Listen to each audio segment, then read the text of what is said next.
నంద్యాల జిల్లా డోన్ మండలంలోని ధర్మవరం గోసానపల్లి చింతలపేట మండలానికి చెందిన పూల రైతులు పూల మార్కెట్లో దళారుల వ్యవస్థ ఘోరంగా ఉందని, స్కేల్ కోటా ద్వారా మాకు న్యాయం జరుగుతుందని, లేదంటే దళారులు కేజీ 2 కేజీలు పూలలో మమ్మల్ని మోసం చేస్తున్నారని తూనికల కొలతల ఆఫీసులోన కంప్లైంట్ చేసి ఆఫీసు ముందర భారీగా ధరణి చేయడం జరిగింది.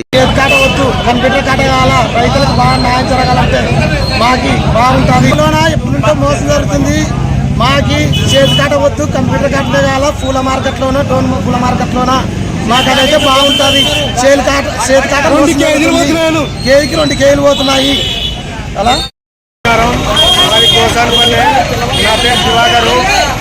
మా రైతులందరూ కలిసి ఒక్కరే కాదు, గోసానపల్లి, సీతాపేట, కొచ్చెరువు, ధర్మవరం, కనపకుంట, కమలాపురం, మరి సినిమాపురం, అన్ని ఊళ్ళు, అన్ని డోన్ మండలంలో ఉన్న పల్లె విలేజ్లన్నీ కలిసి ఈరోజు డోన్కి ధర్నా చేయడానికి వచ్చిన ధర్మ విషయం ఏమంటే, ఈరోజు పూల మార్కెట్లో మేము ఇన్నాళ్ళు చేతి కథాలు జరుగుతున్నాయి.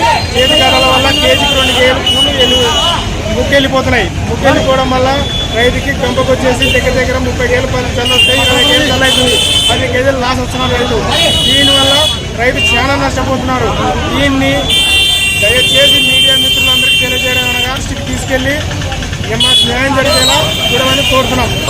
ఈ చేతి కాటాలు కాటాలు సంబంధించి మన కాటా ఇన్స్పెక్టర్ గారు కార్యాలయానికి వచ్చి మేము వారికి మనం అనేది అందజేయాలని మేము వచ్చి ధర్నా చేస్తున్నాం ఈరోజు.